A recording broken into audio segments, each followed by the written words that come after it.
1 Samuel, 1 Samuel 27 e 28, conta a história de uma mãe que não podia ter filhos e era muito triste, que ela não tinha filhos. E ela lutou, orou, falou com Deus e ela fez uma promessa para Deus: olha, se o Senhor me der um filho, após o tempo que desmama, eu vou levá-lo e vou consagrá-lo no templo, ele vai ficar lá, ele vai ser teu, né? Então foi isso que Ana fez. Olha o 27: era este menino que eu pedia, e o Senhor atendeu o pedido que eu fiz. Por isso agora eu o dedico ao Senhor por toda a sua vida, pois ele foi pedido ao Senhor. Então ali adorou ao Senhor. Samuel viveu num período de transição. Ele vai suceder, ele vai ser o último juiz, e ele vai anteceder a monarquia. E ele assume assim o seu ministério num momento bem complicado. E ele é um homem de Deus que impacta dentro dele, porque um dia sua mãe desejou, porque um dia sua mãe orou por ele. A Helena também não foi desejada, ela foi esperada e está aqui hoje. Nós cremos que Deus é o autor da vida, e que não há vida que nasça se não for pela permissão do Senhor. Então a família está agoniada ali, está com gente, tá? E a Helena está aqui hoje. O Carlinhos também está aqui. O Carlinhos, ele foi adotado. E ele é filho de uma mãe dependente química. E eles pegaram o Carlinhos para passar um final de semana. E quando foram devolver, a mãe do Carlinhos não quis mais. E aí, Fábio e Anderson seguiram essa luta aí. E hoje o Carlinhos tem uma nova família, tem uma casa. A Bíblia fala para a gente ter um amor desinteressado. Amar quem é da gente é muito fácil. Agora, a gente amar alguém que a gente não conhece, a gente não sabe a origem, não sabe como viveu, como foi criado, e eles, por compaixão, por amor, pegaram também o Carlão. O Carlão está ali, ó, firme. Então hoje nós vamos consagrar a vida da Helena, que a Helena é um presente de Deus, e o Carlos também é um presente de Deus. Nós vamos colocar a vida dos dois no altar do Senhor. Assim como Ana colocou Samuel, nós queremos nesse momento também colocar a vida da Helena e a vida do Carlos. Que a gente fique de pé, levante as suas mãos para cá. Quando você levanta a sua mão, você está dizendo: olha, é do meu coração que eu estou orando e desejando toda sorte de bênçãos. A vida da Helena e a vida do Carlos. Pai, nós te agradecemos, Senhor, por essas duas vidas. Pai, nós sabemos que Tu és o autor da vida, e a vida é o que há de mais importante para o Senhor. Pai, nós colocamos a vida da Helena e a vida do Carlos nas Tuas mãos. Pai, que o Teu Espírito Santo os cubra por onde quer que eles forem. Pai, que essa apresentação nessa noite não seja apenas um ato religioso, mas seja um ato espiritual que toca a eternidade. Nós colocamos essas duas vidas nas Tuas mãos, Pai, para que no futuro elas sejam instrumentos em Tuas mãos, assim como Samuel foi. Que eles possam se tornar grandes pessoas, grandes cidadãos, que eles possam se tornar prósperos, cheios de saúde e instrumentos em Suas mãos. Obrigado pela vida deles, Pai. É no nome de Jesus que eu oro e agradeço. Amém. Amém.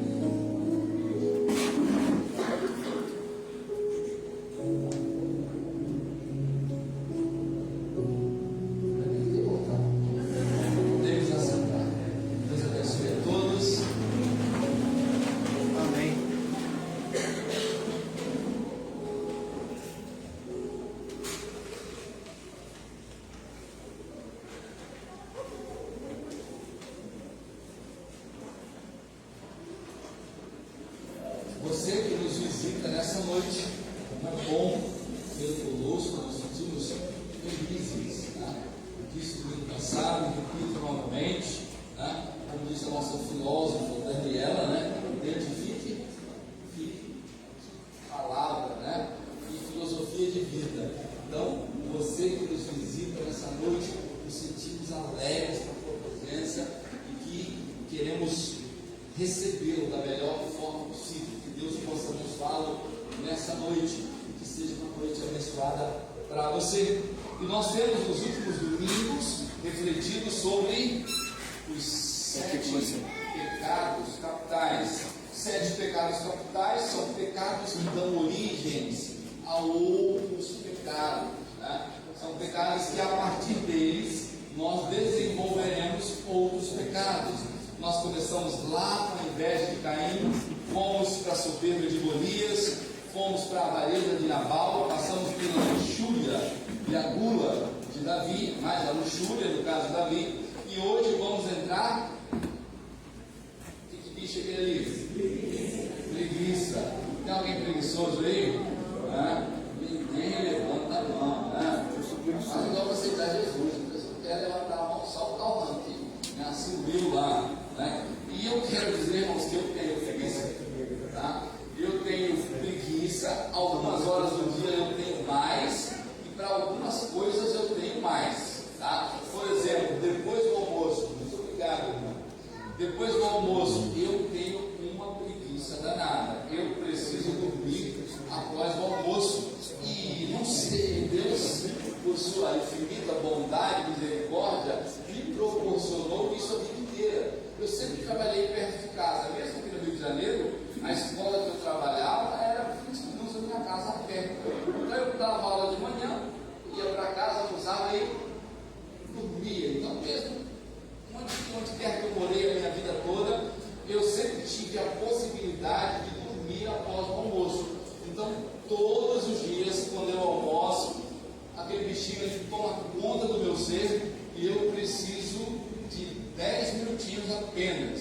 Vou deitar 10 minutinhos e vou acordar como se nada tivesse acontecido, como se eu tivesse acordado de manhã.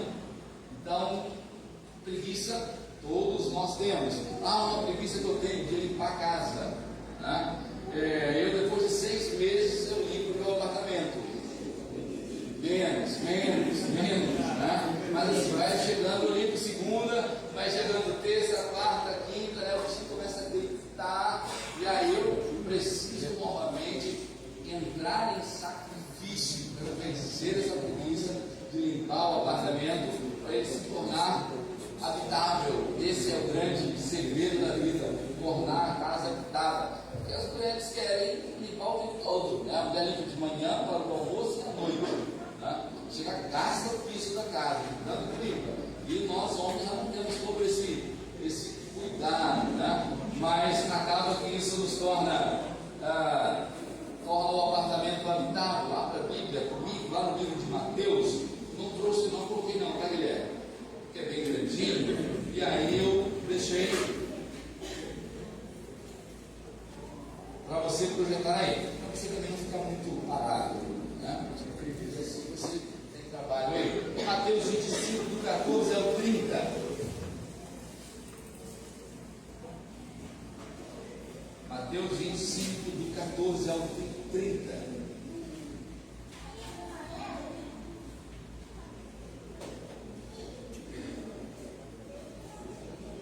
Assim a palavra do Senhor: o reino dos céus também será como um homem que, ao sair de viagem, chamou os seus servos e lhes confiou os seus bens. A um deu 5 talentos, a outro deu 2 e a outro deu 1, de acordo com a capacidade de cada um. Em seguida partiu de viagem. O que havia recebido 5 talentos, saiu imediatamente, recebeu 5 talentos e ele partiu na hora, foi, aplicou e ganhou mais 5. Também o que tinha 2 talentos ganhou mais 2, tinha 2, dobrou mais 2, ficou com 4. Mas o que tinha recebido 1 talento saiu, cavou um buraco no chão e escondeu o dinheiro do seu senhor. Depois de muito tempo, o senhor daqueles servos voltou e acertou conta com eles. O que tinha recebido 5 talentos trouxe outros 5 e disse: o Senhor me confiou 5 talentos, veja, eu ganhei mais 5. O Senhor respondeu: muito bem, servo bom e fiel, você foi fiel no pouco, eu o porei sobre o muito. Venha, participe da minha alegria, da alegria do seu Senhor. Veio também o que tinha recebido 2 talentos e disse: o Senhor me confiou 2 talentos, veja, eu ganhei mais 2. E o Senhor respondeu: muito bem, servo bom e fiel, você foi fiel no pouco, eu o porei sobre o muito. Venha e participe da alegria do seu Senhor. Por fim, veio o que tinha recebido 1 talento e disse: eu sabia que o Senhor é um homem severo, que colhe onde não plantou e ajunta onde não semeou. Por isso tive medo, saí e escondi o seu talento no chão. Veja, aqui está o que pertence ao Senhor. O Senhor respondeu: servo mau e negligente, você sabia que eu colho onde não plantei e ajunto onde não semeei? Então você devia ter confiado meu dinheiro aos banqueiros, porque quando eu voltasse, o recebesse de volta com juros. Tome dele o talento e dei-no ao que tem 10. Pois a todo o que tem, mais será dado, e terá em grande quantidade. Mas ao que não tem, até o que tem lhe será tirado. E lancem fora o servo inútil nas trevas, onde haverá choro e ranger de dentes. Feche seus olhos, vamos orar. Pai, nós te agradecemos, Senhor, porque Tu és um Deus de misericórdia, um Deus bondoso. Tu és um Deus corajoso, ousado, um Deus que trabalha. E por isso, Pai, nós nos lançamos em Tuas mãos para ganharmos as Suas características, as Suas virtudes, para que possamos agir como o Senhor agiria. Fale aos nossos corações nessa noite, Pai. É no nome de Jesus que eu oro e agradeço. Amém. O preguiçoso é um personagem muito presente na Bíblia, na literatura sapiencial. Se você for a Provérbios, você vai ver dezenas de versículos que falam sobre o preguiçoso. Então, se você for lá, ler o livro de Provérbios, você vai ver que o personagem preguiçoso aparece muitas vezes, mas ele não aparece como um herói no livro de Provérbios, ele aparece como um vilão. E o livro de Provérbios, ele compara a preguiça e a tolice. O livro de Provérbios é um livro que ele não nasce na igreja, ele não nasce em uma tradição sacerdotal que nasce no templo, ele nasce em uma tradição que é vivida na rua. A literatura sapiencial é produzida através dos sábios que desenvolvem os seus conhecimentos através das suas experiências cotidianas. Então esses sábios, pessoas que aprenderam, que desenvolveram conhecimento na perspectiva humana através do dia a dia, eles vão afirmar que o preguiçoso é o oposto do sábio. Então, se você vai lá olhar Provérbio, você vai ver que Provérbio vai esculachar os preguiçosos. E eu trouxe aqui alguns provérbios que vão falar sobre o preguiçoso. Olha só: como vinagre para os dentes, como a fumaça para os olhos, assim é o preguiçoso para aqueles que o mandam. Você já teve fumaça nos seus olhos, como aquele negócio arde, incomoda, e sai água, e você precisa parar o que você está fazendo, porque a fumaça está incomodando o seu olho? Então o autor de Provérbios sabe, está dizendo que você ser o líder, ser o patrão, ser o chefe do preguiçoso, é assim que você vai ter a sua vida. Toda vez que você pedir algo, toda vez que você der uma missão, toda vez que você passar uma responsabilidade, a sua reação vai ser aquela ali, ó. Olha o que esse texto de Provérbio também diz: a alma do preguiçoso deseja, e coisa nenhuma alcança, mas as almas dos diligentes prosperam. Não é que o preguiçoso não sonha, não é que o preguiçoso não deseja conquistar grandes coisas e viver grandes coisas. Ele sonha e ele deseja, ele só não tem coragem de pagar o preço de alcançá-las.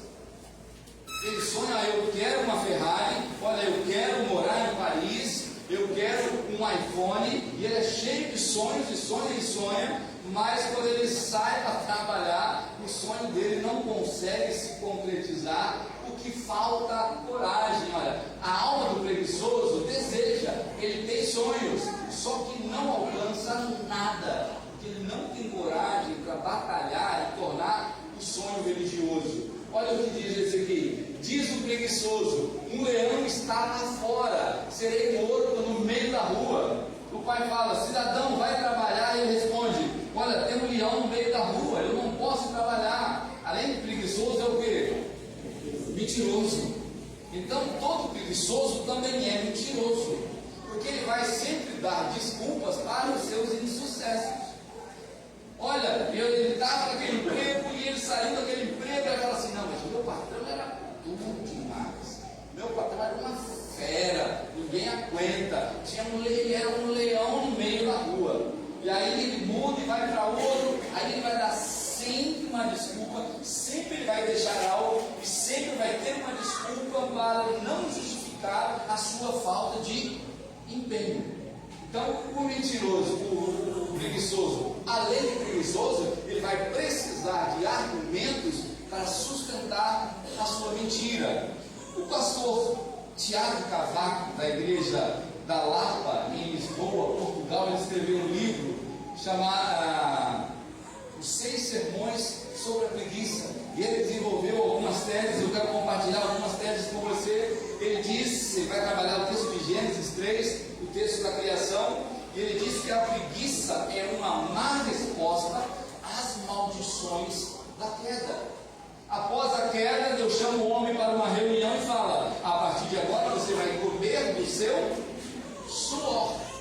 Então a maldição que Deus coloca sobre o homem agora é ter que ralar, ter que suar para poder ganhar a sua comida. E a preguiça é uma má resposta a essa maldição. O homem agora, quando ele precisa lutar, ele precisa sair, correr atrás, enfrentar o leão que está na rua, ele dá uma má resposta, ele fala: é perigoso demais. E ao invés dele realizar aquilo que Deus o colocou para viver, ele dá uma resposta equivocada. Agora as mulheres seguram no banco. Pastor Tiago Cavaco, não sou eu. Pegue depois o Instagram dele na internet. Da mesma forma que Deus falou para o homem: olha, você vai ter que suar para ganhar a sua comida. Ele disse: vocês mulheres terão dores de parto. E qual é a preguiça que as mulheres têm? Nenhuma resposta, irmãos. Nenhuma resposta. Que maior empolgado aqui. Que as irmãs estão. Então, os homens quietinhos para tomar o desconto dela, né? Os homens sábios que são na deles, isso faz parte. Então, segundo o pastor Tiago Cavaco, também as mulheres dão uma resposta à maldição que Deus colocou, que é para ter filhos, agora ter filhos sofredores. Tanto é que a nossa geração já não quer ter filhos mais, né? A minha mãe teve 10, está lá firme e forte, né? Estou orgulhosa, tem filho para todo canto do Brasil, né? Na época não tinha ainda contraceptivos, não tinha televisão na nossa casa, morava no sítio, então nasceram 10. E Deus sabe o quanto a minha mãe sofreu para ter 10 filhos, segundo, criar 10 filhos. Então hoje, por causa das dificuldades, eu não estou dizendo, irmãos, que quem não tem filho vai para o inferno, tá? Outro dia uma pessoa me perguntou se não ter filho ia para o inferno. Não é nada disso. Não ter filhos é uma opção do casal. A opção do casal. Já vou lhe dizer, um dia você vai precisar de filhos, porque você não vai viver para sempre, você não vai ser forte e saudável para frente. Um dia você vai ficar idoso e vai precisar que alguém cuide de você. Aí você fala, mas nem todo filho cuida. Imagine quem não é filho. Então, a nossa geração de hoje, ela está vivendo essa preguiça que o pastor Tiago Camargo trabalha, porque não quer mais ter filhos, porque a dor do parto, o incômodo da gravidez e depois o trabalho que os bichinhos dão até se tornarem fase adulta, né? E aí cada um vai fazer a sua escolha conforme desejar e conforme as suas forças para a sua luta. Cada um sabe quanto suporta de pressão. Que Deus abençoe os casais para que eles possam ter filhos felizmente. O pastor Tiago Cavaco também trabalha uma terceira ideia sobre a preguiça.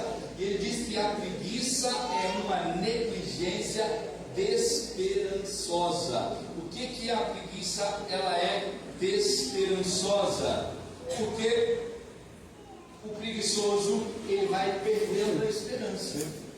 Ele sai e entrega o primeiro currículo, ele não consegue emprego, ele faz, não consigo mais. Ele sai e faz o primeiro concurso, não sou eu, Deus me chamou para o ministério integral, tá? O preguiçoso sai e faz o primeiro concurso, não passou, o que ele faz? Não passo nunca. Então, tudo que o preguiçoso começa, ele começa a desistir e ele começa a perder as esperanças. Eu não consigo, eu não passo, eu não chego, eu não conquisto, eu não vou, eu não nasci para isso. E a desesperança começa a habitar e começa a ocupar o coração dele. O pastor Tiago Camargo também disse que a preguiça é um esforço estúpido para o mal. O que é um esforço estúpido para o mal? Para você viver o mal, você não precisa praticá-lo. Você só precisa deixar de fazer o bem. Pastor, como isso acontece? Pare de limpar a sua casa. O que vai acontecer dentro de alguns dias? A sua casa vai ficar inabitável. Pare de lavar o seu banheiro. Dentro de alguns dias ele vai ficar inutilizável. Pare de estudar para a prova. Daqui uns dias o seu ensino fica impraticável. Pare de dialogar com a sua esposa. Daqui a pouco os problemas acumulam tanto que o seu casamento está insuportável. Pare de educar os seus filhos. Não se importe com eles. Deixe eles fazer o que eles quiserem, do jeito que eles quiserem. 24 horas no WhatsApp. Deixa eles fazerem à vontade o que eles quiserem. Dentro de pouco tempo você já não terá mais o seu filho. A preguiça nos leva a viver o mal. Para viver o mal você não precisa praticar o mal. Basta você deixar de fazer o bem. Basta você não fazer nada que o mal vai chegar à sua porta. Se você não educar os seus filhos, o mal vai chegar à sua porta. Nossa, educar filho é difícil demais. Eu falo, ele não ouve. Deixa a preguiça tomar conta e dentro de pouco tempo o mal chega à sua casa. Então, o preguiçoso ele é alguém que naturalmente vai encontrar o mal pela frente, porque ele deixa de fazer as coisas certas. Se você deixar de limpar a casa, você vai tropeçar na sujeira. Se você deixar de consertar o carro, ele vai pifar. É só uma questão de tempo. Então, o mal na vida do preguiçoso é só uma questão de tempo. Seja em casa, seja na escola, seja na família. É só você deixar de trabalhar que chega lá um avisinho para você em pouco tempo. Ó, você está demitido. Então, para vivermos o mal, não precisamos praticar o mal. A gente só precisa não fazer nada. É só curtir a preguiça. Olha, eu não gosto de trabalhar, eu não gosto de estudar, eu não gosto de limpar a casa, eu não gosto de conversar, eu não gosto de passar tempo com meu filho, eu não gosto de lidar com criança. Vai deixando, eu não gosto. Vai deixando. E de repente, a sua vida está de perna no ar. Porque o por causa da sua preguiça, você deixou de fazer, deixou de remover tudo aquilo que agora está diante do seu caminho e te impede de continuar a caminhar. Você não precisa fazer o mal, basta você ter preguiça de fazer o bem, e o mal se colocará como um obstáculo diante da sua vida. E muitas vezes ele se coloca como intransponível. O texto bíblico que nós lemos nos fala da história de um Senhor, de um homem poderoso, que naquele texto é Jesus Cristo. Jesus está fazendo uma parábola, está contando uma história de que ele vai voltar aos céus, ele vai voltar ao seu local, mas ele vai deixar uma responsabilidade com os seus discípulos, e depois de muito tempo ele vai voltar e vai cobrar essa responsabilidade. Ali Jesus usa o talento era uma medida de quilos de ouro. Então um talento tinha de 20 a 30 e poucos quilos, dependia do país da época. Então Jesus não teve miséria no talento. Então 1 quilo de ouro hoje está aproximadamente 300 mil reais. Então aquilo que o Senhor deixou na mão dos seus servos era algo muito valioso, era valioso demais. O texto bíblico diz que Jesus confiava nos seus servos. E a primeira lição que a gente quer aprender com esse texto bíblico é a confiança. A Bíblia diz que os anjos queriam o privilégio de pregar o Evangelho, mas esse privilégio foi dado a nós. É disso que Jesus está falando. Olha, eu confio em vocês, eu vou deixar-lhes uma responsabilidade. E esse homem poderoso na época chama 3 servos e deixa grandes valores, coisas valiosas em suas mãos. Ele vai deixar os 5 talentos, os 2 talentos e 1 talento na mão de um terceiro servo. E então, depois de um certo tempo, ele volta para cobrar os resultados daquilo que foi confiado. A gente viu que o primeiro e o segundo, quando eles recebem aquela quantia importante, ou aquilo que significava muito, a primeira coisa que eles fazem é correr e investir, para quando o seu Senhor voltar, aquilo ali tivesse maior, tivesse se multiplicado, para que aquilo ali pudesse produzir frutos. Mas nós também vimos que o terceiro personagem, ele prefere não correr riscos. Olha, meu Senhor é muito bravo, meu Senhor colhe onde não plantou, e por causa disso ele se omite, ele não quer correr risco, ele não quer se aventurar, ele se acomoda naquela condição, faz um buraquinho no chão, enterra o seu talento, e quando o seu Senhor voltar, aquilo que deixou vai estar exatamente como ele deixou. Deus confiou a vida a nós. Deus não confiou a sua vida ao seu pai e sua mãe. A sua vida é sua responsabilidade. Vai chegar uma hora que você vai ter que assumir o controle dela e pagar as consequências da existência. Deus não entregou a vida ao Estado. Olha, pastor, então eu não posso receber um Bolsa Família? Claro que pode. O Bolsa Família, para quem precisa, é uma bênção. Mas você não pode ter mais um filho e deixar o emprego por causa do Bolsa Família. Tem gente que tem um filho, o Bolsa Família está baixo, tem mais 2 para melhorar o Bolsa Família. E quando o Bolsa Família atendeu, chegou no nível do emprego, ele sai do emprego. Não é esse o plano de Deus. O Bolsa Família é uma bênção para quem precisa, mas a sua vida continua sendo a sua responsabilidade. Você tem que lutar por ela. A nossa vida é algo valoroso para Deus, que Ele deixou sobre o nosso cuidado, Ele deixou sobre a nossa confiança, sobre nossa responsabilidade. E nós vimos que os três personagens apresentaram resultados diferentes. O primeiro recebe 5 e entrega 10. O segundo recebe 2 e entrega 4. E o primeiro recebe 1 e entrega 1. Olha, o tempo passa, quantas coisas podiam ser feitas. E aquele cidadão entrega exatamente aquilo que recebeu. Tem gente que está com 50 anos e entrega para Deus aquilo que ele entregava quando tinha 5 anos de idade. Não amadureceu nada, não cresceu nada, apresenta os mesmos problemas.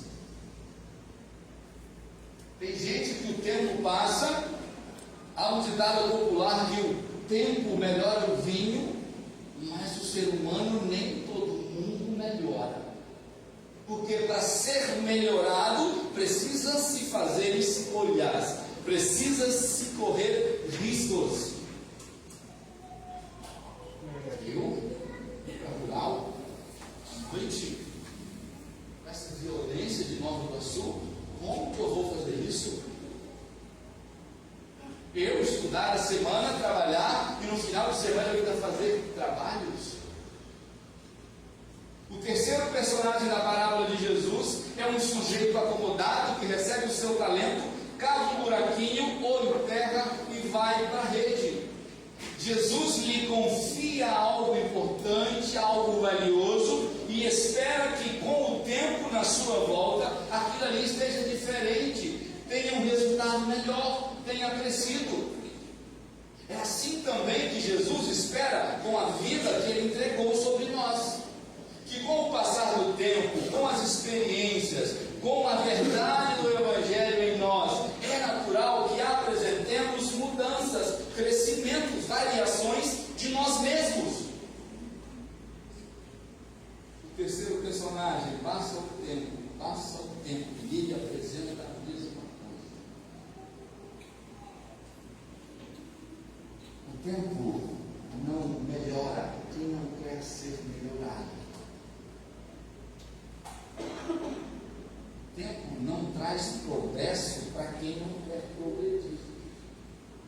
Aquele terceiro personagem, ele recebe do Senhor uma quantia, o tempo passa, nada muda, continua exatamente do mesmo jeito que ele recebeu. Tem gente que diz assim: eu nasci assim, eu vou morrer assim. Tem preguiça até de aprender. Ontem, numa reunião com a diretoria da igreja, eu disse sobre a necessidade de correr riscos, sobre a necessidade de sermos ousados, exatamente com essa parábola. Estava dizendo que Elon Musk tinha dinheiro para construir 4 foguetes. Ele constrói os 3 primeiros caem, mas o 4º ele consegue decolar, e hoje ele é o homem mais rico do mundo. Não existem grandes homens preguiçosos. Não existem grandes igrejas preguiçosas. Não existem homens de sucesso preguiçosos. Não existem mulheres de sucesso preguiçosas. Todo crescimento requer risco, requer dedicação, requer investimento. O texto diz que aquele primeiro servo, quando ele recebe o talento, os 5 talentos nas mãos, a primeira coisa que ele faz é sair correndo e ir investindo, porque ele quer crescer, porque ele quer conquistar, porque quando o servo, o Senhor dele voltar, ele quer apresentar um resultado muito diferente do que ele recebeu. Ainda tem uma segunda realidade que eu quero compartilhar com você. Correr risco com o que é da gente é fácil. Difícil é eu correr risco com aquilo que é. O Senhor, Ele deixa nas mãos de seus funcionários algo que é dele. E agora Ele diz: agora é responsabilidade de vocês. Vocês vão cuidar daquilo que é meu. E quando eu voltar, eu quero isso muito melhor do que eu entreguei para vocês. Esses homens foram a bancos, esses homens foram investir, qualquer que seja a situação, mas eles correram o risco serem prejudicados, de terem prejuízos por algo que nem lhes pertencia. Eles eram apenas mordomos que receberam uma responsabilidade e agora eles precisam apresentar resultados. E é exatamente isso que acontece conosco. Nós temos uma ilusão de que o nosso corpo é nosso, que a nossa casa é nossa, que as minhas habilidades são minhas, mas nós apenas somos mordomos. Deus nos dá apenas o privilégio de sermos administradores daquilo que é dele. Deus nos deu um corpo para que eu pudesse administrá-lo e poder usá-lo nas minhas locomoções. Mas o meu corpo pertence a Cristo, e se eu for preguiçoso com o meu corpo não vai cumprir a missão que Deus me deu. Tem um missionário, acho que é irlandês, famoso, e ele morreu aos 30 anos de idade. E perto da sua morte, ele falou: Deus me deu uma mensagem poderosa, e me deu um cavalo, só que eu matei o meu cavalo. Ele morreu aos 30 anos de idade porque ele não se preocupou e não cuidou do seu corpo. Ele teve preguiça de cuidar do seu corpo, entrou na academia 15 vezes, saiu às 15, foi para o CrossFit, cancelou a matrícula e não cuidou do seu corpo. E aos 30 anos de idade, um homem que impactava uma geração, que poderia impactar o mundo, tem a sua vida tirada porque ele não cuidou daquilo que pertencia ao seu Senhor, o seu próprio corpo. Quando nós olhamos, Deus nos deu grandes desafios para vivermos. Nós temos preguiça de vivermos. Nós temos preguiça de crescer espiritualmente. A gente tem preguiça de ler a Bíblia. Não vou pedir para levantar a mão. Não quero constrangimentos. Nós somos preguiçosos na hora de ler a Bíblia. Nós temos preguiça na hora de orar. Nós temos preguiça de ir à EBD, menos no dia do café da manhã. No dia do café da manhã todo mundo vem, a igreja hoje de manhã a igreja estava desse jeito aqui, ó, lotada. Domingo que vem já diminui. Mas nós temos preguiça de crescermos espiritualmente. Porque para ler a Bíblia tem que ter coragem, para orar tem que ter coragem, para servir na igreja tem que ter coragem. Mas nós temos preguiça de lidar com aquilo que Deus colocou sobre nossa responsabilidade, que pertence a Ele. O problema de você não fazer nada na sua vida espiritual é que o mal vai estar na sua frente. Porque o mal não precisa ser feito, só o bem, só o que é correto precisa ser deixado de fazer. Lembra? Se você não limpar a sua casa, daqui a pouco você não consegue passar no corredor mais. Se você deixar de orar, se você deixar de ler a Bíblia, daqui a pouco tem tanto pecado na sua vida que você não consegue mais transitar espiritualmente. Daqui a pouco você está tão fraco espiritual que você está prestes a dar um adultério, prestes a um assassinato, prestes a um ato de corrupção, porque você foi negligente com aquilo que Deus colocou sobre você, que é administrar a sua vida espiritual. Para você viver o mal, não precisa fazê-lo. Deixe de fazer o que é certo. Tem muita gente que se depara com o pecado, que negligenciou na sua vida espiritual. Vigia para quê? Ora em casa. Lê a Bíblia para quê? Eu vejo lá os videozinhos no Instagram, pregaçõezinhas lá, eu vejo lá. Orar para quê? Eu oro sem cessar, eu oro o dia todo. Estou lavando a louça, estou orando, deixa para cá o. Estou no metrô, estou orando, eu estou no jornalismo, estou orando, eu não estou orando nada. Você para orar precisa de intencionalidade, parar, fechar os seus olhos, focar no Senhor, no alvo da sua oração.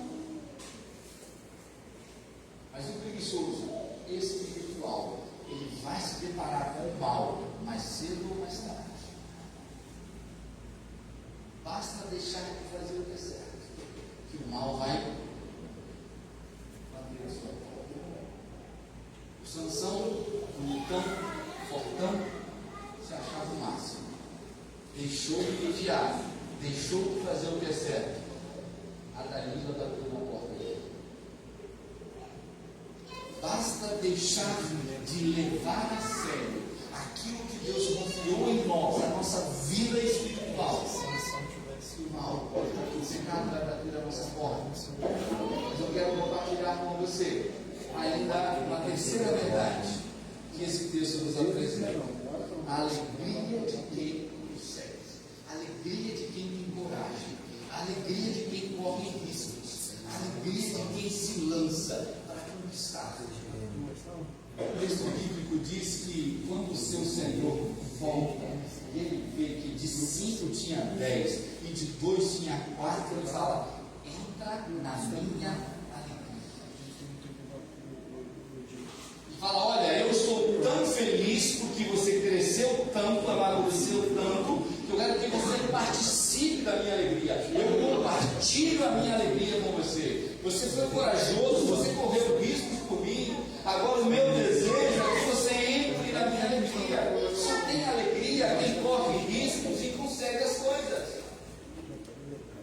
Aquele que abandona a faculdade no primeiro semestre não tem a alegria de uma formatura.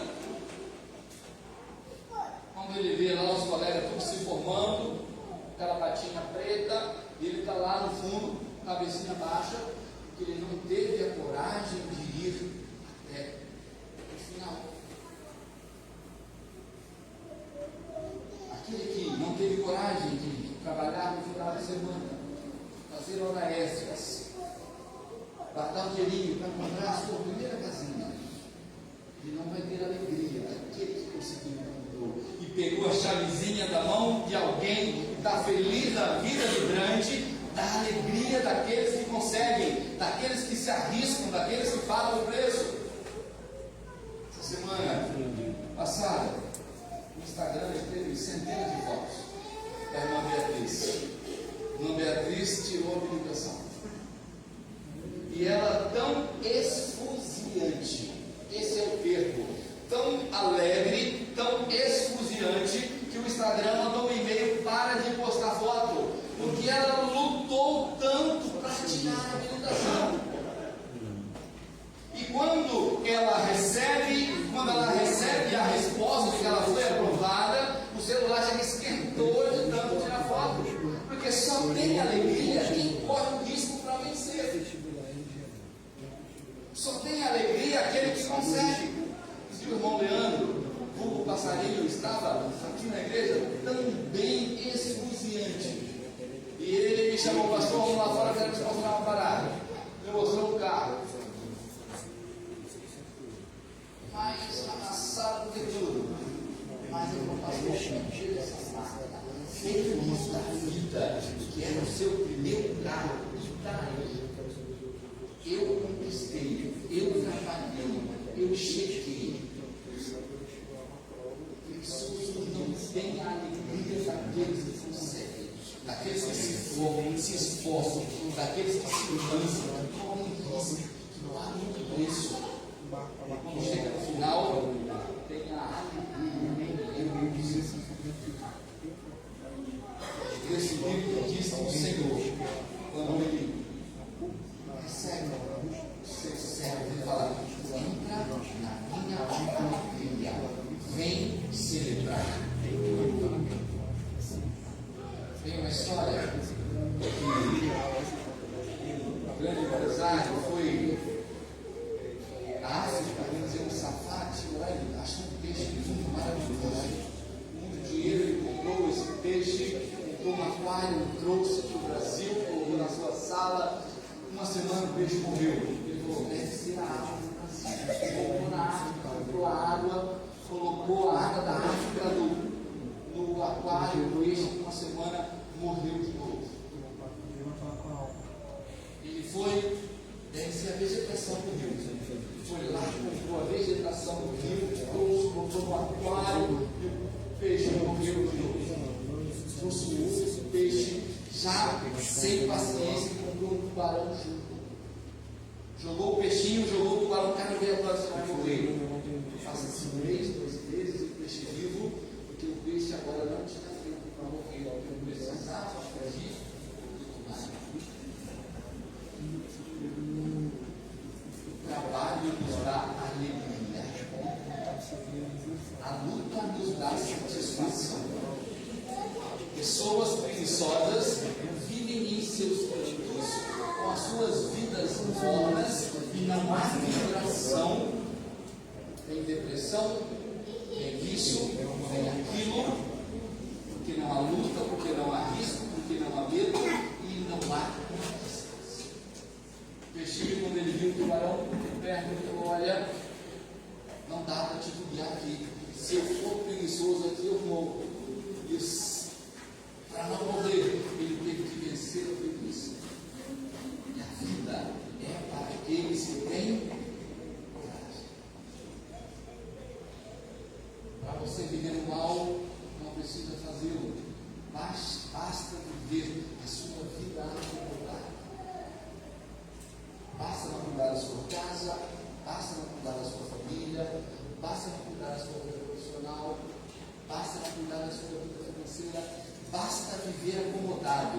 Deixa a vida me levar, leva eu. É só uma questão de tempo que o mal vai bater na nossa vida. Deus diz que o terceiro céu, o preguiçoso, aquele que não quis correr riscos.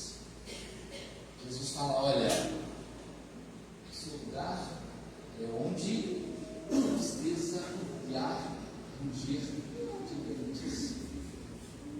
Os dois primeiros, o Senhor disse: vem e entram em minha alegria. Para o terceiro, ele diz: se afaste de mim. A terceira e última lição, eu quero concluir com você, é que um dia nós estaremos salvos. Aquele Senhor entregou esses valores, vai à sua viagem e volta, e agora eu quero prestação de conta. Um dia você e eu vamos prestar conta daquilo que Jesus nos confia. Jesus enviou um talento para cada um de nós. Jesus confiou responsabilidades a cada um de nós. E um dia ele vai voltar. Ele vai dizer: olha, Clay, onde está o talento do Tico? O que você fez? O Tico, ele ficou com inveja, mas não tem nenhum problema. Eu te dei o talento de ser um grande baterista. Você abençoou vidas. Olha, eu te dei o potencial de ser rico e abençoar muita gente. Você fez, você ficou tudo para você. Eu te dei a capacidade de falar, eu te dei a capacidade de acolher, eu te dei a capacidade de ouvir, eu te dei a capacidade de pregar, eu te dei a capacidade de abraçar. A grande verdade é que foi confiado a nós grandes coisas, coisas valorosas. E um dia Jesus vai voltar, vai dizer: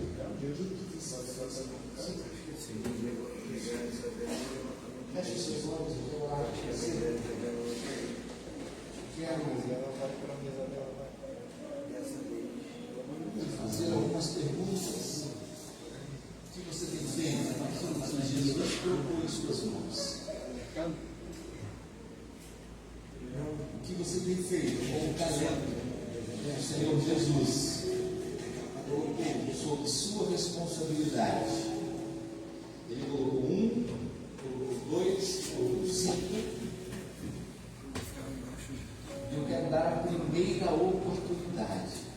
Se há alguém de nós que quer entregar a sua vida a Jesus, se há alguém entre nós que tem ouvido a palavra do Senhor, tem ministrado na sua vida, e hoje você entendeu: eu preciso ter ousadia para entregar a minha vida a Jesus. A Bíblia diz que os covardes não entrarão no reino de Deus, porque Deus gosta de gente corajosa, Deus gosta de gente ousada. Se alguém nessa noite, com coragem, com ousadia, levante a sua mão, olha, eu quero entregar a minha vida para Jesus, eu quero mudar a minha vida, eu quero essa responsabilidade sobre mim, eu quero caminhar com Deus, eu quero caminhar com o meu Senhor. Se alguém nessa condição entre nós, levante a sua mão, eu quero orar com você, eu quero orar por você, amém, pode abaixar a sua mão. Há mais alguém entre nós que quer entregar a sua vida a Jesus, que não tem tido coragem, tem sentido o Espírito Santo bater no seu coração, o Senhor tem falado com você há tempos, há anos, há meses, há dias, e você tem negligenciado essa decisão. A parábola diz que aquele servo que não multiplicou o seu talento era negligente. Não dizer sim para Jesus, não tomar uma decisão com Jesus, é um ato de negligência. Eu quero dar essa oportunidade. Se há mais alguém entre nós que deseja entregar o seu coração em um ato de fé, um ato de ousadia, um ato de coragem, entregar o seu coração para Jesus, levante a sua mão. Eu quero orar com você, quero orar por você. Mas eu ainda quero dar uma segunda oportunidade a você que não tem sido tão responsável com aquilo que Deus confiou sobre suas mãos.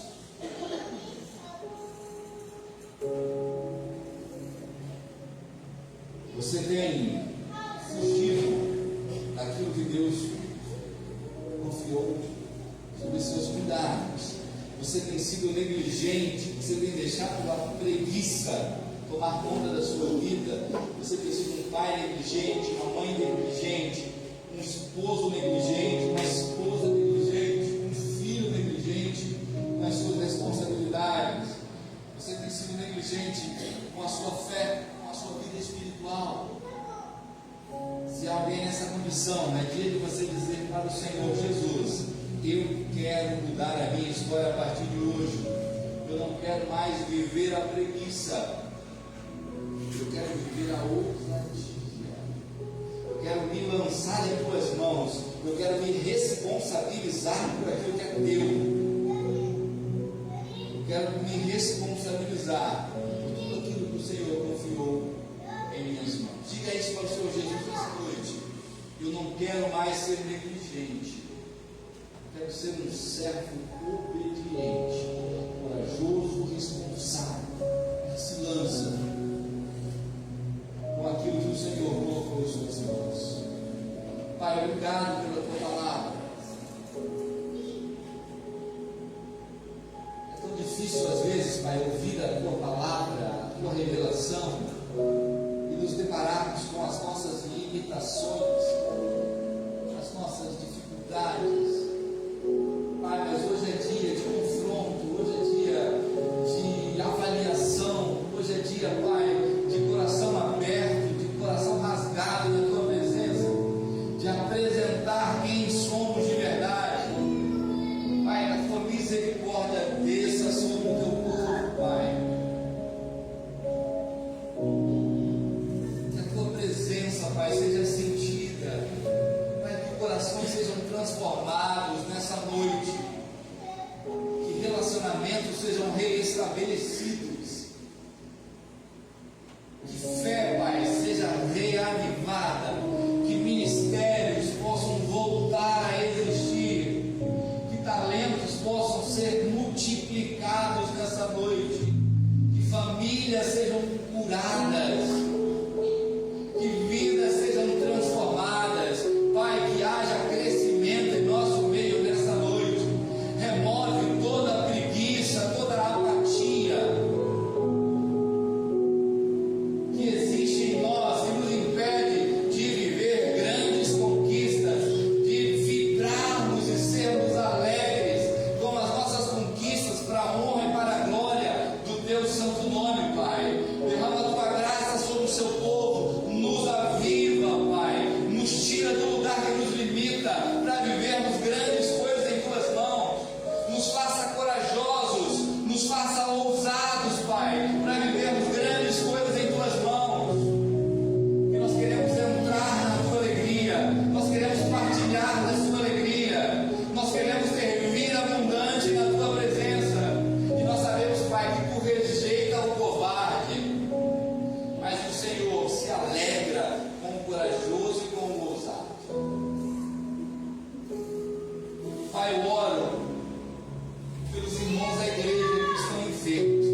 Pai, que tua mão poderosa, guiada pelo teu amor, abunde sobre essas vidas, para que elas possam desfrutar da sua doce e agradável vontade.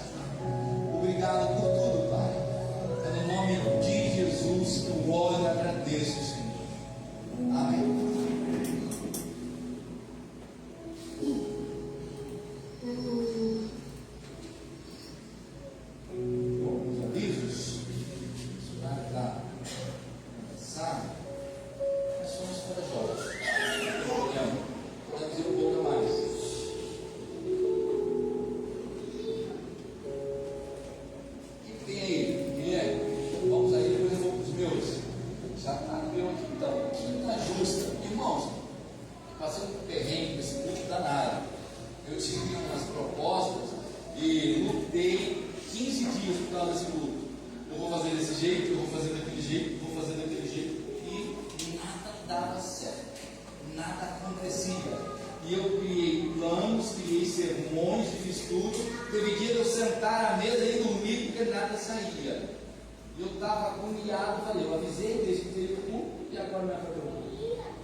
E eu inventei um negócio, agora a igreja vai, e esse negócio está na minha cabeça. Eu devia ter tomado muito café e criei esse negócio e não saía. Quinta-feira já estava ali, até domingo passado eu falei, quem estava aqui se lembra? Eu falei, ó, a gente vai descobrir esse negócio no caminho, não sei o que vai ser não. Eu já tinha falado umas 3 coisas diferentes, e eu não queria mais ficar enganando o povo, né? Eu falei, ó, o que tiver vai aparecer. E aí na quinta-feira eu vim para cá do mesmo jeito, 7:50, quando eu estava ali no fundo, veio no meu coração, esse culto vai ser um culto de oração. E depois de 15 dias sem paz, a paz voltou no meu coração. Então, as nossas quinta-feiras, o nosso quinta justa, vai ser um dia de oração da igreja. Jesus morreu pela igreja, é a igreja que ora. Então, a igreja está convidada. Jesus ama a igreja e se importa com a igreja. Quem é poderosa é a igreja em obras. E a igreja está desafiada e convidada. Esse é o meu desejo, que a igreja estivesse em oração. E quando a igreja ora, as coisas acontecem. Então, eu quero te convidar. Quinta-feira vai ter música, vai ter oração